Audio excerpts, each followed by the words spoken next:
As fighting continued on battlefields across Ukraine, on the 15th of August, eyes around the world turned to Alaska, where Russian President Vladimir Putin was able to break out of years of partial diplomatic isolation and sit down for a face-to-face meeting with US President Donald Trump. Ultimately, the summit would end early, without any publicly announced agreement, but despite that, I'd argue it generated its strategic winners, strategic losers, and may have given us a couple clues as to how the negotiating process may play out from here. And so today, I'm essentially going to deliver an episode in two parts. Looking first at the summit in Alaska, asking why it happened, what happened, who arguably came out the better for it, and what's likely to happen next. Then, because negotiations are always going to be shaped or influenced by battlefield outcomes, we're going to pivot to the fighting in Ukraine as we're seeing it now, looking both at the long-range strike campaign, where Ukraine is looking to put increasing pressure on the Russian economy and logistics, and at the battles along the front line, where evolving tactics and resource constraints have continued to change the nature of the fighting that we're seeing, with the recent breach of Ukrainian defense lines in the Pokrovsk sector and how Ukraine responded to that serving as a kind of case study as to what this new, more porous battlefield looks like, and what it potentially tells us about the state of the two forces, and what foreign observers might be able to learn from the experience. Before we jump into it though, let me welcome back a sponsor. I think it's fair to say that 2025 has been a very eventful year, with the news around it often seeing efforts to control or shape the narrative.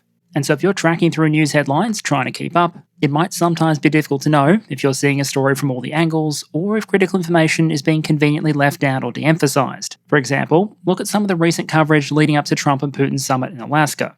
The first one focuses on the basics, the summit taking place, the location, and the goal of ending the Ukraine war, while other headlines choose to highlight some of the less peaceful context leading up to the event. Intense fighting between the Russian and Ukrainian armies in this one, or in this case, highlighting the Ukrainian long-range drone campaign. The tool being used here to click between the various headlines is long-term sponsor Ground News. And what it essentially allows you to do by drawing on more than 50,000 news sources around the world is quickly see how stories are being reported, while at the same time also providing useful context like ownership information and factuality ratings based on the work of 3 independent news monitoring organizations. It also has a range of other useful features, things like the blind spot feed. And what that more or less attempts to do is surface the kind of stories that might be underreported in the type of media that you ordinarily consume, helping you stay aware of what others might be seeing and discussing. And in an era that feels increasingly dominated by online echo chambers, that kind of feature might feel like a useful step in the right direction.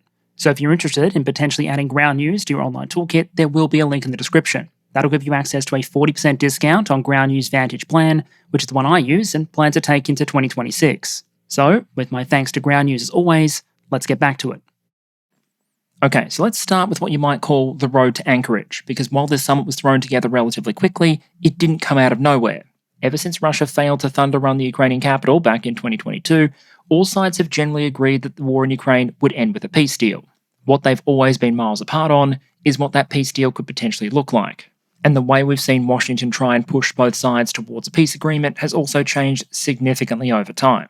Under the former Biden administration, US policy towards Ukraine, for lack of a better term, can be described as a kind of exhaustion strategy. Ukraine was consistently provided with enough military and economic support to ensure that it didn't lose in the face of the Russian effort, but at the same time, Washington was very conservative about providing the kinds of munitions or scale of assistance that might have been sufficient to inflict a decisive Russian defeat. The mantra at the time was as long as it takes, and the hope seems to have been that Russia would eventually get tired of the attrition, come to the table, and that Ukraine wouldn't have to make unacceptable concessions.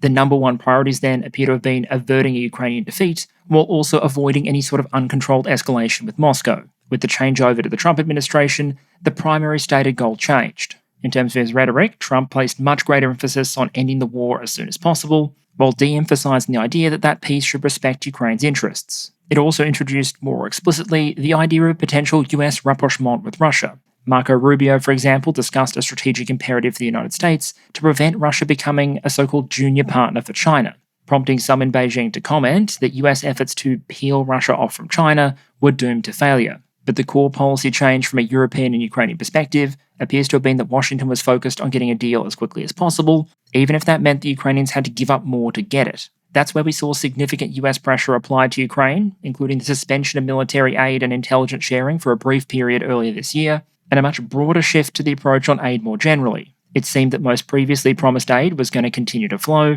but the expectation would be that any significant US military assistance going forward would be paid for, either by Ukraine or the European allies. Perhaps eager to be seen to be doing their bit for the US-led peace effort, The Ukrainians extended both the offer of an unconditional ceasefire to essentially put the war on hold while peace was negotiated, and agreed to a series of talks with Russia in Istanbul. In a strategic sense, however, those talks achieved very little.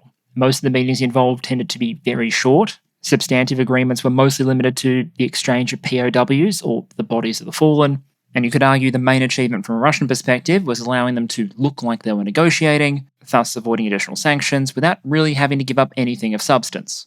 Zelensky also suggested he'd be willing to sit down and negotiate with Putin, anytime, any place, but the response from the Kremlin was essentially that there was nothing to discuss, and that the war would continue until Russia achieved its stated goals. From a Ukrainian and European perspective, what was really missing in this entire process was any kind of pressure or coercive threat against Russia to force it to come to the table in a serious way as well. But as we moved towards August, we got hints that something like that might potentially be on the table.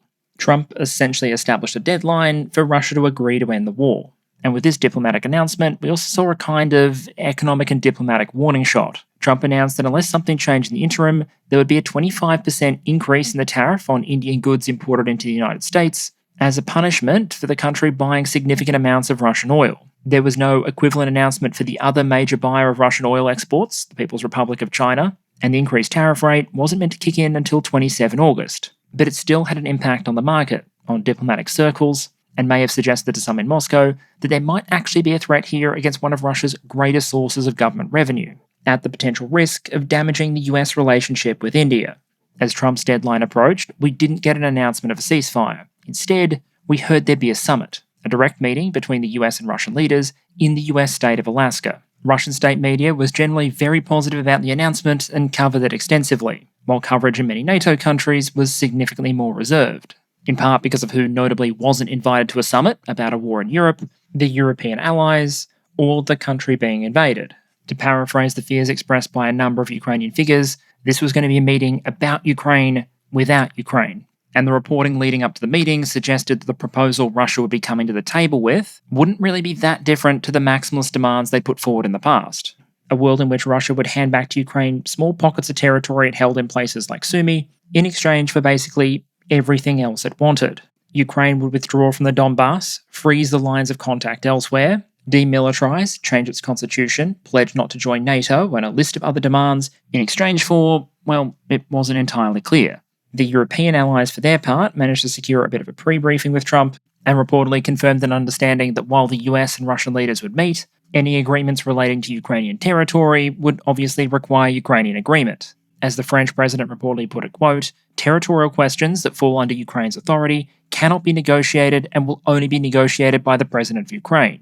Which brings us to the events of August 15th. Putin and the Russian delegation flew into Alaska, where the United States literally rolled out the red carpet for the Russian leader, and as far as the cameras could capture, the initial moments were fairly warm. The two leaders smiled, they laughed, they joked, they shook hands, and then, in what was a bit of a deviation from the normal protocol you'd expect at these kind of summits, instead of getting in his own limo, which had been shipped all the way from Russia for the occasion, Putin instead hopped in the US presidential limo, the Beast along with Trump, for a ride to the summit.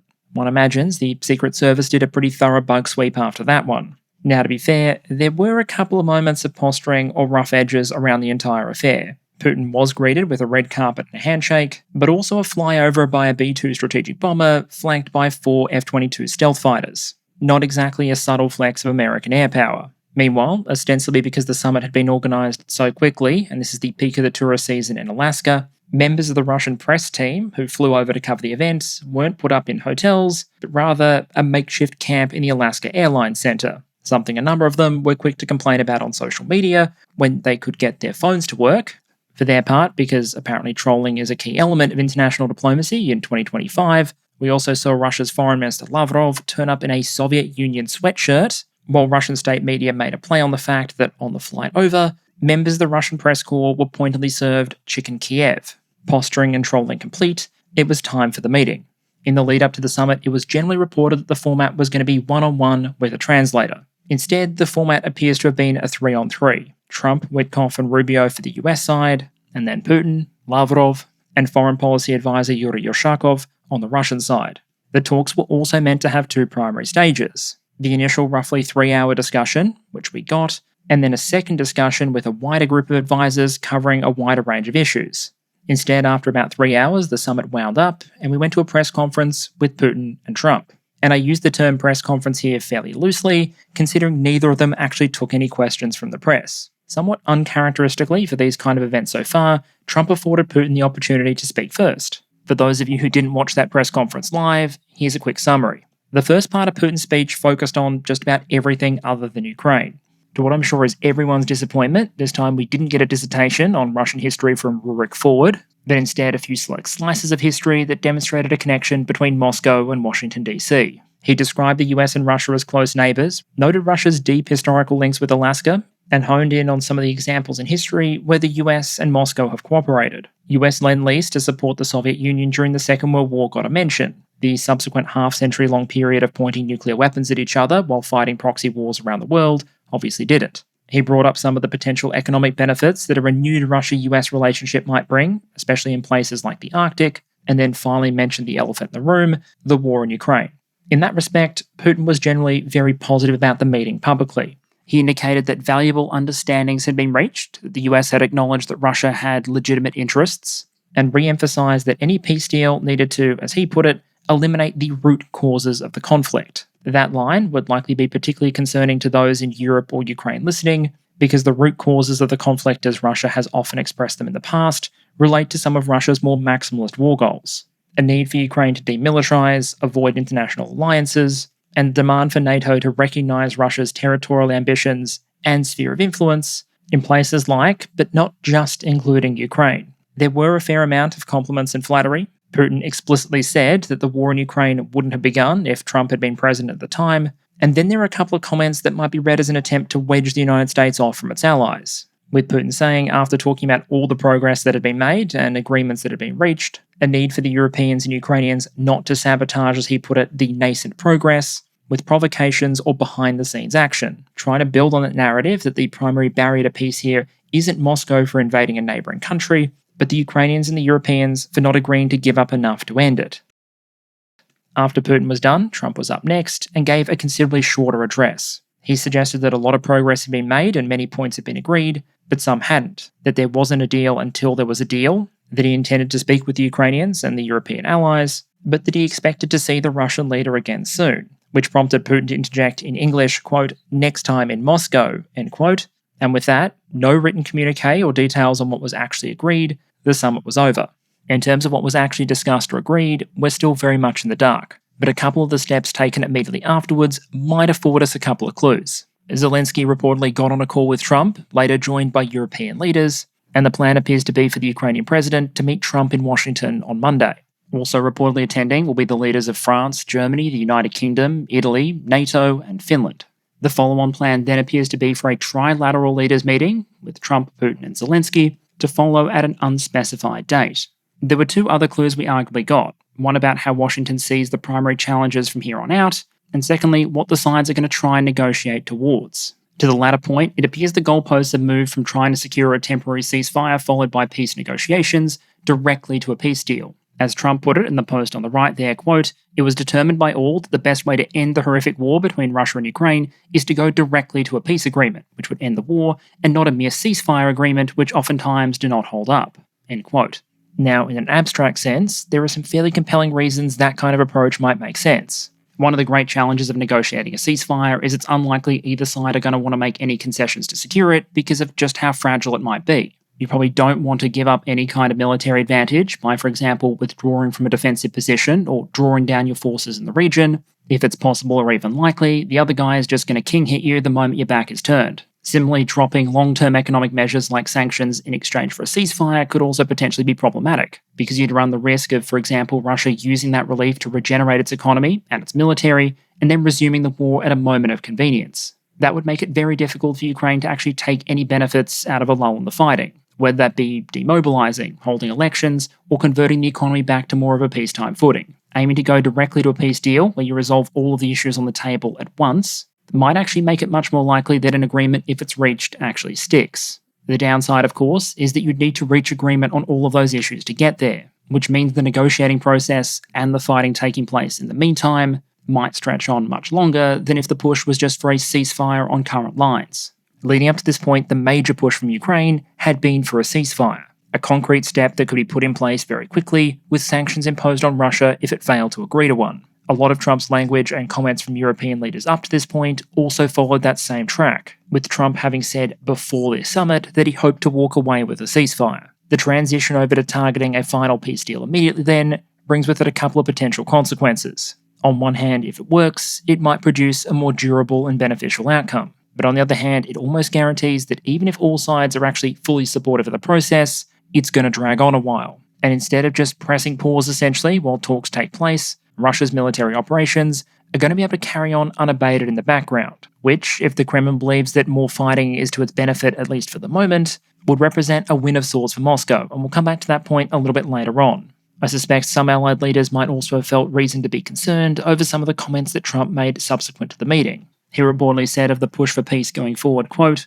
"Now it's really up to President Zelensky to get it done. And I would also say the European nations, they have to get involved a little bit, but it's up to President Zelensky," end quote. He also made other comments in an interview after the summit that seemed to imply an expectation that it would be up to the Ukrainians to make concessions in order to make a peace deal happen. Asked what he would advise the Ukrainians to do, Trump effectively said, "Make a deal." Quote, "Russia is a very big power, and they're not," end quote. So while there's a lot of this process still to play out, and we're not entirely clear what, if anything, was agreed behind those closed doors in Alaska, from a strategic perspective so far, how might we assess the results? Who are the winners, who are the losers, and who sits somewhere in between? And given the limited information we have available, I'd suggest the only fair way to do that is based on the objectives that the various sides set out for the summit, or that we can impute based on the other actions they've been taking. Many European leaders had suggested they wanted either a ceasefire or additional US pressure on Russia. They got neither.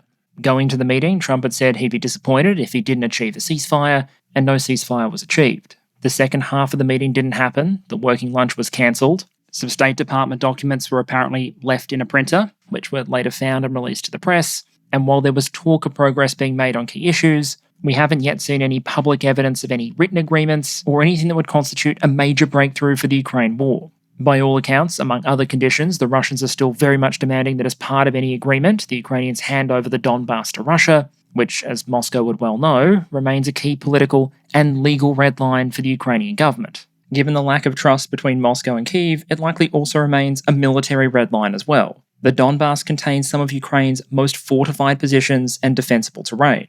It's already taken years of very expensive efforts for Russia not to capture all of it. And so simply handing over the rest of Donetsk and cities like Slovyansk and Kramatorsk to Russia would be tantamount to Ukraine handing Russia a massive military advantage, basically in exchange for a pinky promise from Moscow not to use that massive advantage to invade the rest of Ukraine.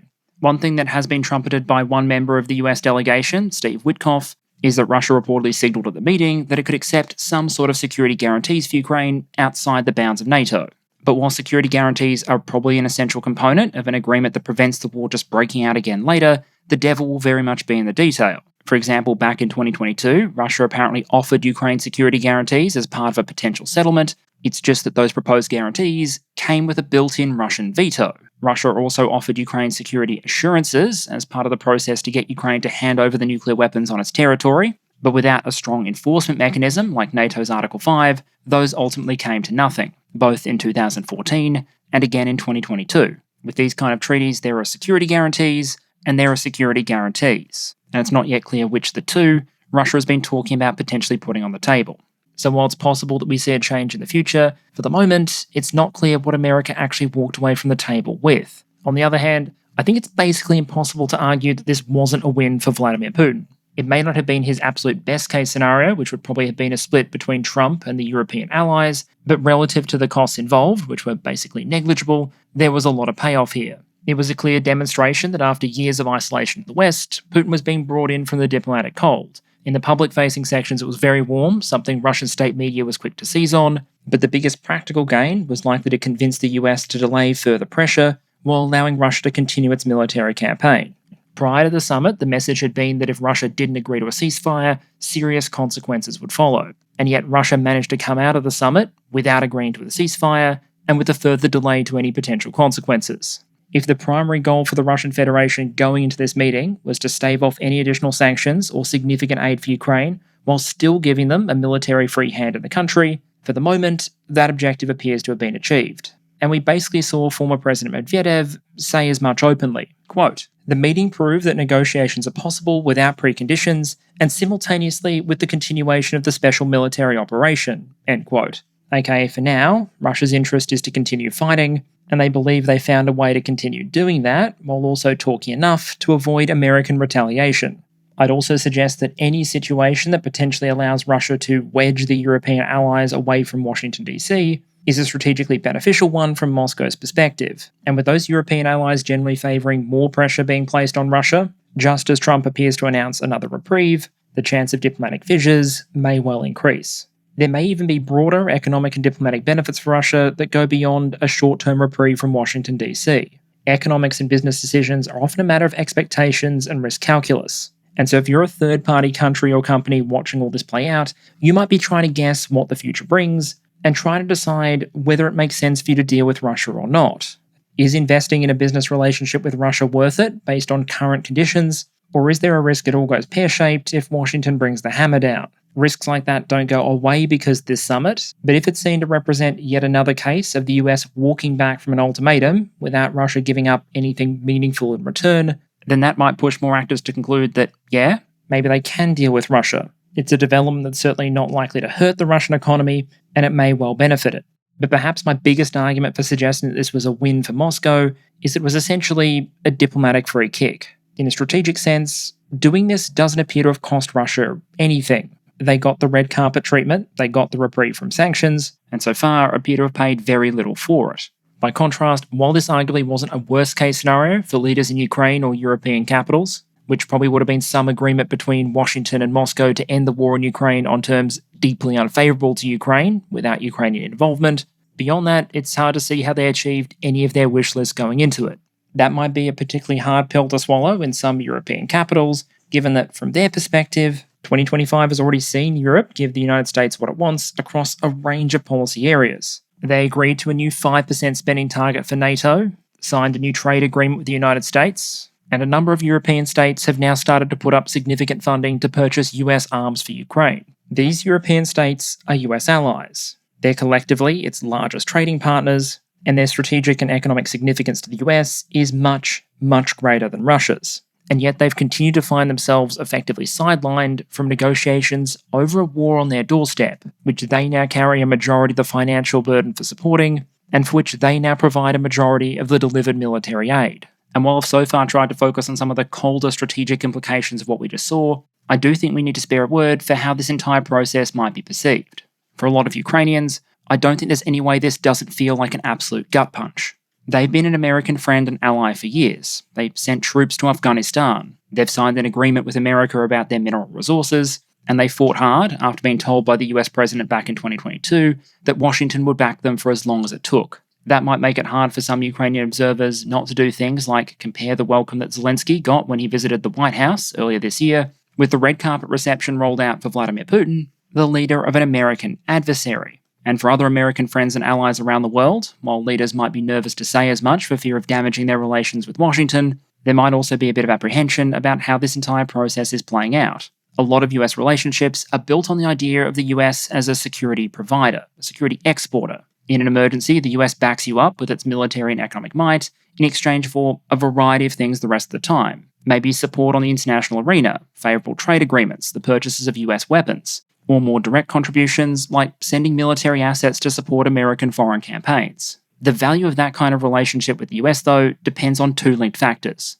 The power and credibility of the US military to actually assist in a crisis, which hasn't really changed, and secondly, credibility, trust that the United States actually would follow through if things got tough. That, I'd argue, is where the broader risk to the US alliance structure is here. If countries come to believe that as long as it takes might actually only mean until the start of the next US administration, then all else being equal, the value of US agreements or guarantees and what countries might be willing to give up to get them is going to go down. Also worrying to a lot of countries out there is going to be any suggestion that just because one nation is smaller or less powerful than another, that automatically means that it should give in. You can take the logic of Russia is a very big power and Ukraine isn't, and apply it to 1,000 different scenarios around the world, whether it's Russia and a country in the Baltic or China and an island in the Pacific. My core argument here is that while the cost of all this might not be immediately visible, by reversing political course and suggesting that Ukraine should have to make significant concessions to Russia just because they're less powerful, the US may be paying a price, in terms of their credibility,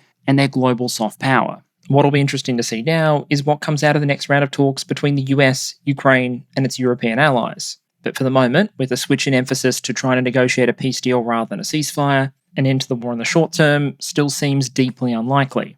For the Ukrainians, that means, for the moment, the fight is very much still on, and that if they want pressure applied to try and convince Russia to change its negotiating position or come to the table in a serious way, for the moment, they're going to have to do it themselves. Which gets us to the long-range strike campaign, which gives both sides the opportunity to put a missile-shaped finger on the other side's strategic pain points. From a Ukrainian perspective, Russian missile attack obviously remains a very real threat, with different pressures acting on the overall Russian effort. On one hand, Russia has fewer strategic bombers to utilise since Operation Spider's Web, but defending against some missiles might be becoming more difficult. Citing a US government report, the article on the right there claims that the Ukrainian Air Force has, quote, struggled to consistently use Patriot air defense systems to protect against Russian ballistic missiles due to recent Russian tactical improvements, end quote. It includes data on 2 reported Russian attacks, one in June and the other in July, collectively totaling 20 ballistic missiles, of which it's reported Ukraine was able to shoot down or suppress only 8. While the missile campaign is important though, and responsible for some very high-profile hits on Ukrainian targets,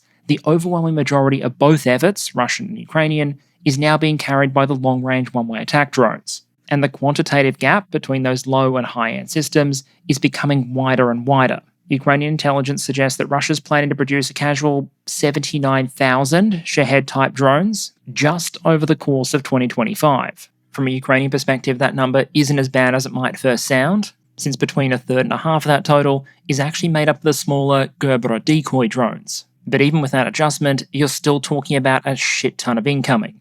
Averaged out, an annual rate of about 80,000 would be enough to launch more than 200 systems per day. And indeed, Russia is already launching so many of these things at Ukraine that they've built dedicated launch sites for some of them. You can see a satellite image of one on the right there, complete with storage areas, launch rails, and some of the telltale scorch marks that might indicate rocket-assisted takeoff. But even if you just look at Russian figures, the Ukrainian effort has also been scaling aggressively. The Russians, interestingly, don't release data on how many drones they claim the Ukrainians launch against them, only how many they shoot down. And from memory in early August, that number was around 120 per day. The Ukrainians, for their part, back in 2024, said the production goal for long-range attack drones in 2025 was going to be at least 30,000 per year, which would be consistent with a sustained attack rate of at least 80 drones per day. If the Russian figures are close to accurate then, either the Ukrainians have been stockpiling them and using them in waves, or we're looking at production rates that have exceeded the Ukrainian targets. That leaves the air defense systems on both sides with a lot more incoming to deal with now than they did in 2024 or 2023. The race to adapt is well and truly on, with Ukraine's big hope being that it can scale production and use of interceptor drones coupled with ground-based sensors to bring down more of the Shaheds in a cost-effective fashion. I'll link a video I did on interceptor drones if you want a deeper dive on the topic, but for today I want to focus on targeting and some of the recent effects that we've seen. For example, in recent months it's notable we haven't seen anywhere near the same number of hits against one of Russia's old primary targets, the Ukrainian power grid. Those targets absorbed an immense amount of Russian ordnance in the past. And at this kind of strategic scale, going after energy targets tends to have compounding effects the more damage you do. Causing the grid to collapse completely, for example, is more than twice as disruptive compared to forcing blackouts 50% of the time. So if the Ukrainian power system was still Russian target number 1, or at least near the top of the podium, you'd expect continuous attacks, especially during the heating seasons, to try and break down the network, disrupt repair attempts, and force the system operators towards some increasingly painful decisions. As it is though, that's not what we've seen happen this year. Damage to the Ukrainian power grid is so severe that they're cranking up their electricity exports again. To put that into perspective, in June 2024, Ukraine had no energy exports at all and imported 4 times more than it did in June 2025. Make no mistake, there have still been Russian attacks against the power grid, but Russian targeting and Russian hits now appear to be dispersed against a much wider range of targets. We've seen some Shaheds used, for example, to hit targets relatively close to the front line, perhaps supplementing rarer and more in-demand systems like TBMs or heavy guided MRLs. Ukrainian intelligence gave Russia's target priorities for its long-range missile and drone attacks as follows, quote, first, our air defense systems, then our aviation, including our airfields. Next is the command system of the armed forces, all our military units, our logistics, and the defense industrial complex, end quote. More recent Ukrainian long-range drone attacks, though, have tended to focus more squarely on economic, logistics, and defense industrial targets. We've seen Ukrainian strikes reported, for example, against everything from facilities producing drone and missile components, to sensitive electronics. Although interestingly enough, one recent case may not actually have involved a Ukrainian drone strike at all, such as this Russian gunpowder plant, which may actually have managed to explode without a Ukrainian drone being involved, with images like this suggesting the facility may have produced pretty good gunpowder and terrible safety standards. Although obviously with events like this, it's hard to know the cause for sure. Rail infrastructure supporting the front line has also been a popular target. In late July, one rail line in the Rostov region was hit 3 times in as many days. The obvious challenge is it's difficult to do a lot of damage to railroad tracks or infrastructure using the relatively small explosives that you can carry on a long-range drone. The Ukrainian solution where possible appears to have been to convince the Russians to bring their own explosives and then simply provide the detonator, as was the reported case with this claimed hit on a fuel train on July 29th. But perhaps the most notable source of additional Ukrainian pressure on Russia has been an increased tempo of strikes against the country's oil infrastructure. And if you're looking for a valuable target you can go after with drones that might only carry a pretty small explosive payload, refineries make a lot of sense. They can be very explosive, relatively easy to damage, and hard to repair as long as you hit the right bits. Storage tanks are plentiful and might be relatively easy to replace, but if you manage to do significant damage to a main processing unit, as you can see with the example on the right there, that can be a very different story. And if you do manage to take those facilities offline, there can be a number of flow-on economic impacts. You might force Russia to put more crude oil onto the market rather than refining it first, while also driving up domestic fuel prices, which in Russia can be a bit of an economically and politically sensitive issue. Refinery infrastructure also tends to be fairly dispersed across Russia, giving the air defense system a lot of territory to cover.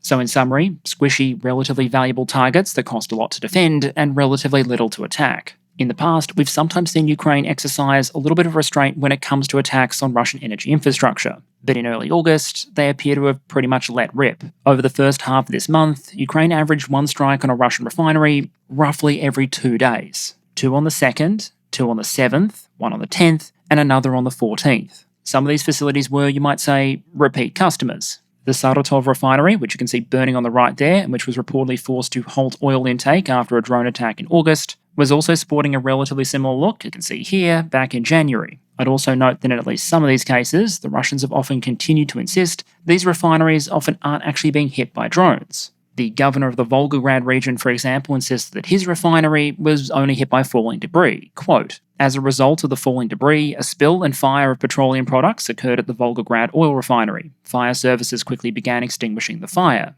which frankly to me is the kind of PR relation spin that has never really made sense. Because if the kind of fire you can see on the right there is the result just of debris falling on your facility, what exactly does that say about the safety standards at your facility? I actually think it would be less embarrassing to have a facility go up after being hit with an explosive, as opposed to having an inferno so large it can easily be seen with a satellite-based fire detection system just because some drone wreckage fell on your strategically significant target.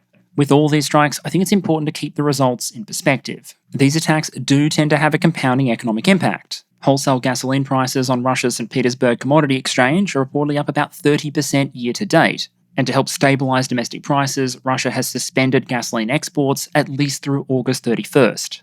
And the pressure here arguably isn't just a result of the drone strikes themselves. Tatiana Mitrova, a research fellow at Columbia University's Center on Global Energy Policy, also pointed to things like maintenance backlogs, sanctions-related delays in spare parts, and high domestic interest rates, which discourage fuel retailers and distributors from pre-stocking their inventories. In short, the war is bad for business in multiple ways, and ideally you'd want to see kinetic actions like drone strikes operating alongside measures like sanctions, with the European Union agreeing its 18th sanction package in July and now working on number 19. Going forward, we may also see the Ukrainians go after other parts of the Russian energy system or defense industrial complex as well. On the 13th, for example, Ukraine claimed to have hit a Russian pumping station, and it remains to be seen if more attempts of that kind might follow. But as I said in the video on Russia's wartime economy, this is ultimately a slow burn strategy. It's about continually aggregating those costs on Russia and providing it a greater incentive to end the war. But I think the challenge, which I've highlighted in the past, is there can only ever be really one half of the equation.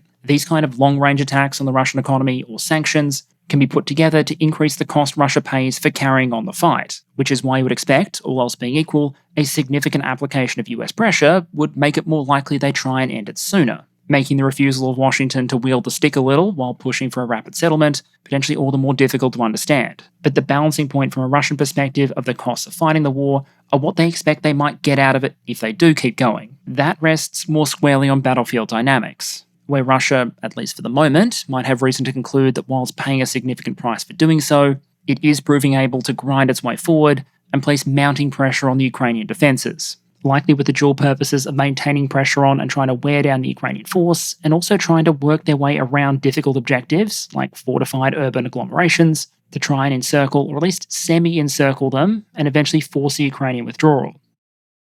But in this section, I want to set out some of the ways that things have changed or are in the process of changing that might give a little bit of context to the fighting we're about to describe later on. That includes the fall-off we've seen in armoured vehicle use and the transition towards more infantry and motorised infantry-centric tactics, force density and what defences look like in this kind of fighting to try and address the whole World War I with drones analogy, which I think is thoroughly imperfect to describe what we're seeing in 2025. And then along with that, the evolution we're seeing in UAS fires and the combination of the two to create a battlefield so dangerous for infantry or combat vehicles that a soldier on the World War I Western Front, time-travelled and teleported to Donetsk, would probably look at the Ukrainian battlefield and go, yep, that's a tough gig.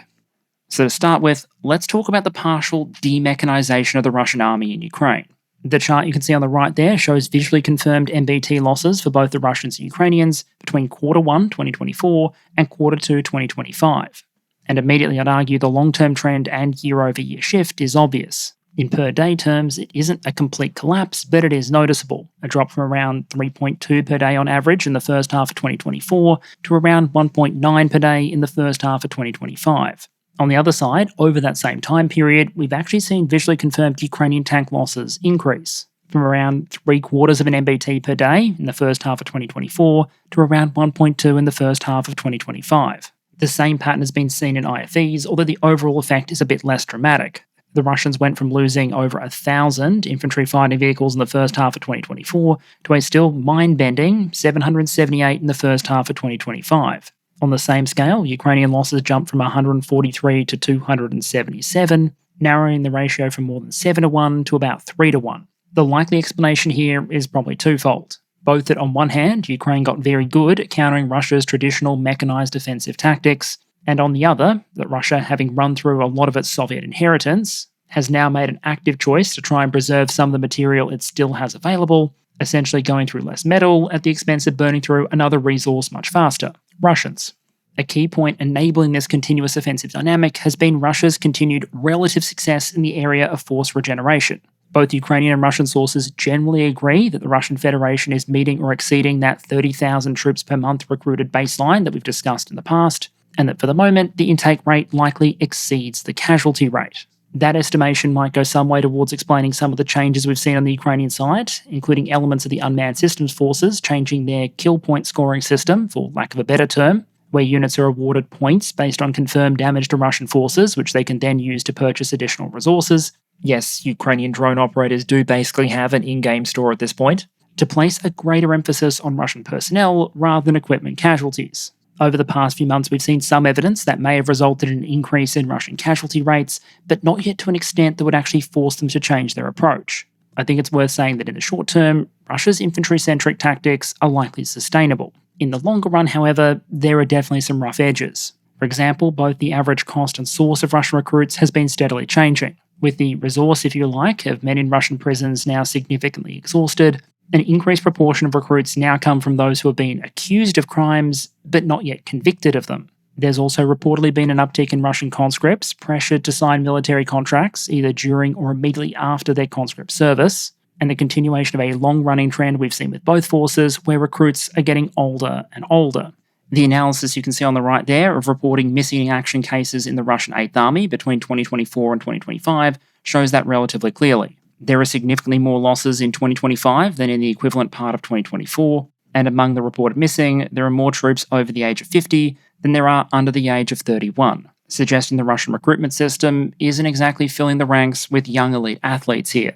Of course, that's not to say the Ukrainian recruitment system is without rough edges of its own, far from it, and Ukraine's shortage of capable infantry at the front remains a significant, arguably strategically important problem, which naturally raises a significant question. If Ukraine has generally experienced such a significant infantry deficit compared to the Russian forces opposing them, why have we generally only seen incremental Russian advances this year? There's a couple of potential answers to that question, but much of it, I'd argue, comes down to the basic nature of the battlefield in Ukraine. which rewards having a significant stock of infantry available, but also arguably provides defenders in particular with the way to get by with fewer troops per area of frontline than we've seen in many previous conventional peer conflicts.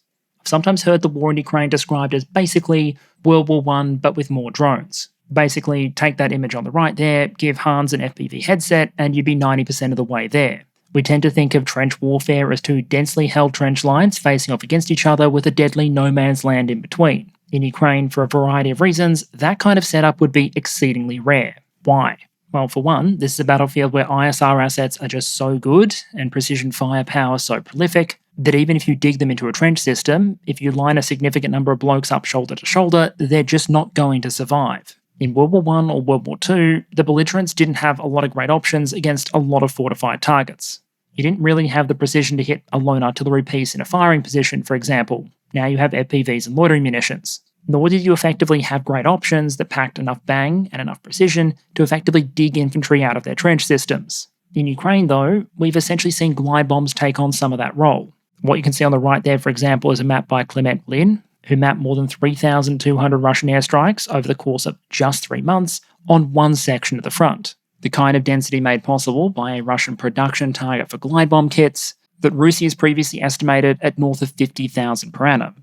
Over those 3 months, the most recent period from July to August was by far the busiest, with more than 1,400 airstrikes between July 11th and August 11th, with the vast preponderance of those strikes appearing to be aimed against Ukrainian fortifications and fighting positions. Just this one satellite image, for example, includes no less than 50 claimed bomb strikes, meaning that especially in priority sectors, Russia is deploying so many of these relatively heavy glide bombs that if you're a reasonably valuable Ukrainian target, you should probably expect to be glide bombed. If you're a very high value or dense Ukrainian target, you should expect to get glide bombed a lot. And if you're in the vague area where a target might be, like a tree line or a town, you should probably expect to be glide bombed. The same logic can also apply on the Russian side, albeit on a smaller scale, because the Ukrainians do have access to French Hammer and American JDAM guided bombs, and we've seen them use both. But while those might be on average more accurate, the difference in quantities is massive. Against that Russian 50,000 production figure, it's been reported the French will supply the Ukrainians about 1,200 hammers over the course of 2025. There's also the American JDAM and Ukraine's own domestically manufactured glide bombs as well, but you wouldn't expect those by themselves to narrow that quantitative gap. The core point is that obvious high-value or dense positions can be very, very dangerous to occupy, meaning that some of the most obvious fortifications, the type you might see mapped out based on satellite imagery, are often not occupied or in serious use. A fortification in the open, like the one on the right there, vaguely reminiscent of World War I or World War II, may simply be deemed too dangerous to actually use. And likewise, I've heard reporting of artillery tactics having to adjust to reflect that new reality as well. Whereas in the past, artillery crews might have been content to fire from a dug-in position with good anti-drone netting for protection, you're instead now often more likely to see them operating with both cold and hot positions, rolling out to a pre-designated firing position where the ammunition is stocked, firing off a number of rounds, and then retreating to a concealed dug-in position with no ammunition in the vicinity. Because ultimately, taking a hit when you have dozens or hundreds of kilograms of high explosive piled up next to you, is a very different proposition. Then there's the second factor I wanted to talk about, which is just how difficult resupply operations in Ukraine have got. I've titled the slide here Last Mile Logistics Strain, but it's important to stress we're not just talking about the last mile here. We're talking about the zone near the front line, which might run for the single or low double digits of kilometres, where drones are so prevalent that it can be difficult to resupply using vehicles like trucks. What you can see on the right there is an increasingly common sight in Ukraine, which is a road covered with anti-drone netting, which is an imperfect solution, but I think is pretty emblematic of where we've got to. In many places, the frontline supply situation is now so challenging that not even the likes of a Toyota Hilux could handle it, which makes rotating, reinforcing, resupplying, or medically evacuating troops near the contact line far more dangerous and difficult than it was earlier in the war. Although it has to be said, there's one emerging workaround that's worth a mention. For very small-scale resupply, you might be able to use copter drones, but for larger-scale efforts, UGVs appear to be the go. One Ukrainian source in the 3rd Assault Brigade gave UGVs primary roles as logistics and evacuation, engineering tasks, and kamikaze strikes and fire support in descending order. Volodymyr Rovinsky, an officer in the Unmanned Systems Forces, said that around half of Ukraine's UGV missions involved either delivering supplies or evacuating soldiers. What that potentially means then, if you want to evacuate a casualty, is you might put them on a stretcher on a UGV to get them out of the FPV zone, so to speak, and then hand them off to a helicopter or a truck once you've got them out of the zone of most danger. Despite that increasingly important role, though, Ukraine's UGV operators tend to stress that this is far from a safe operation. To put some numbers around that, a UGV company commander in the 92nd Assault Brigade reportedly claimed that over the course of 60 UGV missions, they lost 2 UGVs, one due to operator error and another to an FPV drone. That's a significantly lower claimed loss rate than we commonly see with UAS, but still high to the point that you'd expect to churn through these systems relatively quickly. And even that loss rate presumably assumes a bit of an all-arms team effort. As one Ukrainian source put it, quote, "During evacuation missions, especially when we're evacuating wounded soldiers, we need distraction maneuver, artillery support, and drones to ensure the soldier is evacuated as safely as possible," end quote. So you're not so much looking at a replacement for medical evacuation or logistics assets or a solution to this problem full stop, so much as a way to make the process slightly less horrifically dangerous, because now Wally's taken over some of the task of carrying your wounded out and the ammunition and food forward. But there's obviously going to be a limit to the scaling here, and the more assets you try and maintain right up at the forward edge of the battle area, the more supply you have to send up, the more rotations you have to do, and unfortunately, the more medical evacuations you might have to undertake, often meaning troops might be at the front for weeks or months at a time, and that wounded might have to be cared for in place for a significant period of time before they can be evacuated. The final point then is that even if both sides wanted to have more solid front lines, the armies involved just aren't large enough to do it, which brings us to the question of force density.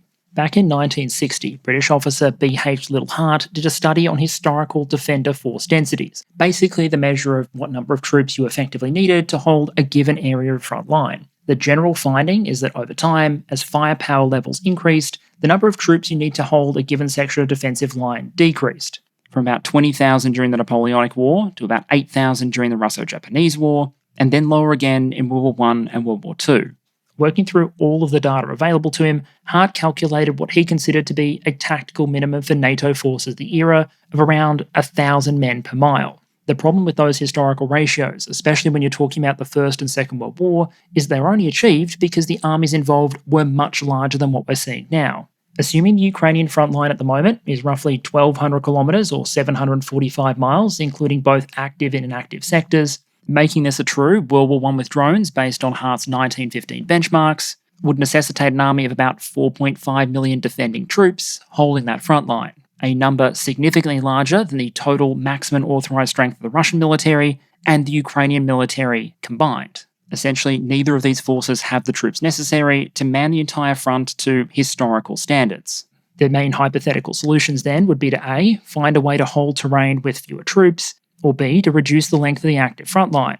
That pressure might go some way towards explaining why Russia would maintain constant offensive pressure almost along the front line, so that Ukraine can't afford to economise its manpower where it counts. Similarly, one of the justifications for some of Ukraine's cross-border attacks into Russian territory might have been to essentially keep Russia honest and maintain defences in those areas as well. So if you can't have a dense front line because everyone will be killed by drones or airstrikes, you can't supply them, and you don't have the troops to do it anyway, what do the defensive positions in Ukraine actually look like at the moment? The answer in a lot of cases is essentially going to be small and concealable. For example, consider this image here, which if you don't look too closely might appear like any other group of trees in Ukraine. In reality, you're looking at a concealed Russian fighting position, including, if we click over to the next slide, a tank which was later discovered and knocked out by drones. In most cases, the front is not a solid line, it's a network of small positions, where a handful of infantry might even be under orders not to expose themselves unless absolutely necessary. That's not to say that large-scale traditional fortifications are useless in the Ukrainian context. What they can do, and what we've often seen them do, is channel attackers in a given way. You may not want to expose your troops by holding a trench in the open, but an opposing motorcycle assault might struggle to get through fortifications like the one you see on the right there. A mixture of barbed wire, anti-tank ditches, dragon's teeth, and potentially landmines. One potential problem, though, is that while that quite porous, lightly manned defence might be relatively well suited against mechanised assaults, which are generally going to be easy to detect and for the artillery and drones to respond to, the large gaps between positions can potentially make them more vulnerable to infiltration assault tactics, which is exactly the kind of thing we've seen Russia pivot more towards. This isn't masses of Russian infantry packed shoulder to shoulder trying to bonsai their way through Ukrainian machine gun positions. Instead, it's often continuous flows of much smaller groups, a couple of infantry, filtering through that porous front line to try and get behind it. The techniques used vary from mobility, using things like motorbikes or scooters, to stealth and concealment, with troops often moving at night, and sometimes trying to employ protection against drone detection, like those anti-thermal countermeasures you can see Russian and Ukrainian examples of on the right there. In some cases, it might be as simple as Russian infantry covering themselves and then trying to crawl forward under the cover of darkness and hoping for the best. A lot of the time, the Russian infantry attempting this are going to be detected and they won't make it through. But the combination of significant gaps between Ukrainian positions, the continuing use of fires, and just absolute persistence, sending group after group after group, means that eventually, inevitably, some are going to get through. It's hard to imagine any modern NATO military ever deciding to use military manpower in this way, but for Russia, it enables a methodology that applies pressure to the Ukrainians and enables incremental advances while using less heavy equipment than in the past. And if enough of those troops are able to get set up behind Ukrainian positions, be resupplied and reinforced, at that point, you might see the stage set for a Russian advance. And for a quick case study on how that might play out, let's quickly turn to recent events around Pokrovsk. The reason I'm choosing to hone in on Pokrovsk in particular is because different points of the Ukrainian front line tend to have very different stories. Some have generally been more positive from the Ukrainian perspective. Sumy probably comes to mind here, with Russia's recent progress in the area generally being fairly negligible and in some cases negative. But in many places along the front line, Russia has continued to grind their way forward. As we noted in the past, Pokrovsk really gained prominence after the fall of Avdiivka in early 2024. Russia subsequently advanced steadily towards the agglomeration, and while Russian troops have occasionally been able to make it inside, I think the balance of evidence suggests that it's still generally accessible by and defended by Ukrainian forces. The long-term Russian approach, then, has generally been not to try and bash their way through the settlement, but instead to try and get around it. This matches a pattern we've seen multiple times from Russian forces, where rather than trying to take every inch of a Ukrainian defensive position through frontal assaults, they'll instead try and create semi-pockets, make resupply increasingly difficult, and eventually force a Ukrainian withdrawal. That overall trend, where Russia has been trying to reach around some of these Ukrainian centres of resistance, sets the stage for what we saw next. As early as the 30th of July, reports of small groups of Russian infiltrators in the northern part of that Pokrovsk sector began to surface in the open source. Then, as more evidence began to surface of Russian personnel getting behind previously known Ukrainian positions, we saw a sudden dramatic update on Deep State map between the 10th and 11th of August. What you can see on the right there is the map from the 10th, and then here, the infiltration bunny ears that appeared on the map on the 11th. It's worth noting up front that these kind of online open source maps do tend to be lagging indicators, and we have evidence of fighting well beyond the zone marked in red there. But we do have visual evidence of a significant number of Russian infantry making their way into that red zone, both in terms of the presumed initial infiltrators and those that were able to move up to reinforce. While this wasn't a titanic advance in terms of the amount of territory taken, and probably wasn't as sudden as the map update alone might suggest, the danger, as highlighted by the map on the right there, is that if the Russians do manage these kind of relatively deep advances at key points along the front, and then subsequently are able to consolidate them, it potentially quickly becomes a threat to the supply lines for other forward positions. A few hundred Russian infantry is never going to unseat the entire Ukrainian defensive position in the Donbass. But if they could be reinforced, drone operators brought up, the position consolidated, widened, and deepened, you can imagine a threat not just to Pokrovsk, which was already under significant pressure, but also those Ukrainian defensive positions further east. The fact that it was possible for this to happen arguably highlighted a number of weaknesses and dangers of the current Ukrainian position. The front line is porous, infantry is a rare commodity on the front line, there are reportedly continuing issues with coordination between units and issues of inaccurate reporting, and all of that put together, with factors like Russian infantry availability and the sheer amount of fires they have available, can make it possible for breaches and advances to occur. The challenge from the Russian perspective, of course, is that while infantry infiltration tactics might enable you to make these lunges behind the front line, one of the traditional responses to this kind of breach would be to bring up a bunch of armour, reinforce it, and exploit it. But the presence of Ukrainian drones and diminished armour availability can make it much harder to do that, giving the defender, as we saw in this case, the time and capacity to potentially respond. Russia, it seems, was able to get potentially hundreds of infantry into that breach, but Ukraine was also able to muster significant reinforcements, including a number of relatively elite units that we've seen used in a kind of firefighting role across the front, being shuffled around the front to deal with breaches or stabilise things wherever necessary. According to a Ukrainian source, their military redeployed elements from the 79th and 82nd Air Assaults, the 1st and 425th Assault Regiments, the 25th Airborne Brigade, 92nd Assault Brigade, 32nd and 93rd Mechanised Brigades, 38th Marine Brigade, 14th National Guard Brigade, the Magyar's Birds Drone Unit, the 1st Azov Corps of the National Guard, and other elements besides. And the most recent Ukrainian reporting is that vicious fighting is still ongoing, but that the breach is largely contained, some territory has been retaken, and a significant number of Russian infantry have been eliminated in the area. While this is still a developing situation, I bring it up to illustrate both the limits Ukraine currently faces as a defender, and also some of the drawbacks of Russia's chosen tactics. The Ukrainian military is deeply stretched, and while it might have the capacity to stop most Russian assaults, actually fully stabilising the front and halting Russia's advances would require stopping almost all or all of them. Meanwhile, Russia's new approach has proven relatively well adapting to using the resources they do have available, infantry and a much larger drone force than previously, to continually inflict attrition on the Ukrainians while making small territorial gains, with the potential for larger ones. But without the ability to mass or surge forward using armour, exploitation on a larger scale is clearly difficult. So if we were looking for some quick takeaways for foreign observers, they might go something like this. The front is currently highly porous, and Ukrainian drone capabilities alone, while they might be inflicting the vast majority of Russian casualties, clearly aren't enough by themselves, without infantry to hold positions, as well as other more traditional types of supporting fire, like artillery. Infiltration attacks fail a majority of the time and are casualty intensive, but they can and have been generating advances, with the asterisk that it's difficult to exploit those advances without the use of traditional tools like armour. Counterattacks to contain these kind of breaches can also clearly work, but only if the reserves are available and quick to deploy to the affected area. In the near term, though, it appears that Russia's gains in the area have been mitigated, but not fully rolled back. Pokrovsk remains under intense pressure, and I think the most likely scenario is that it will indeed fall, with the big question being a matter of time.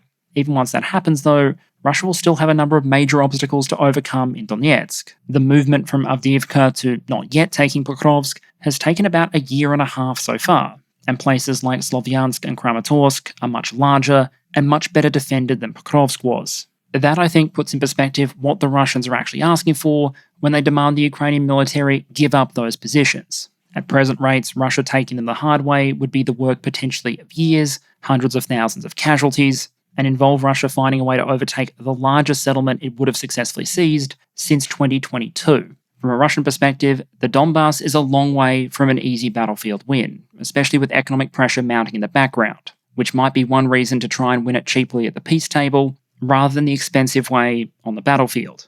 One of the things with trying to assess where things stand after an event like the Alaska Summit is that the level of change across different parts of the war can be very uneven, in that at once it can feel like so much has changed, with President Putin being able to fly to the United States and catch a ride in the Beast, but at the same time understanding just how much hasn't changed. The fighting in Ukraine carries on much as it did before the summit. No written agreement between the US and Russia, to say nothing of Russia and Ukraine, has been reached, and as far as we can tell, the negotiating gulf between the two sides remains massive, with Russian demands extending well beyond the territory that its troops have been able to take, and well beyond what the Ukrainian population and government have given any indication they'd be willing to accept. And unless something dramatic happens, it seems fairly unlikely that's going to change any time in the near future. But despite those constants, I'd argue there's still something critical in play here. An effort by Russia, Ukraine and its European allies to shape the way the US is going to engage with this war going forward. Since early 2025, Europe has undoubtedly stepped up. Whereas previously Europe provided a majority of financial assistance and America military assistance,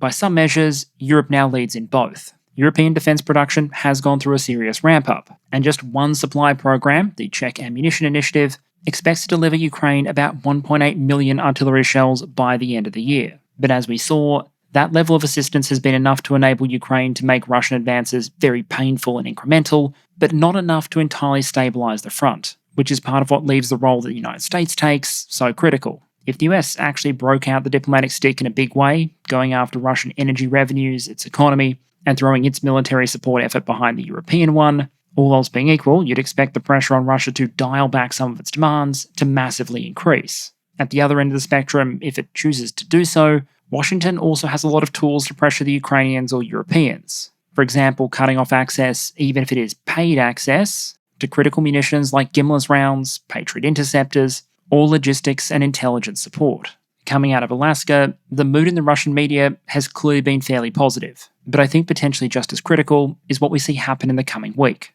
Putin has had his moment with the US president. Now it's time for the Ukrainians and European allies. As for what ultimately ends up being agreed or not, and what that means for the war going forward, only time will tell.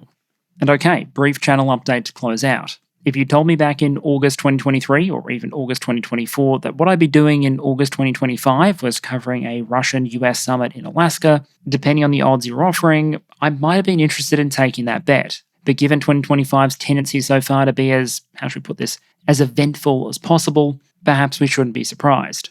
I did initially think about holding back on an episode until after the follow-up meetings had taken place, but given we can never be sure about how long these diplomatic processes will last, I thought it best to jump in and talk about what we've seen so far and what it might mean, even if that means we might need an additional episode in the future.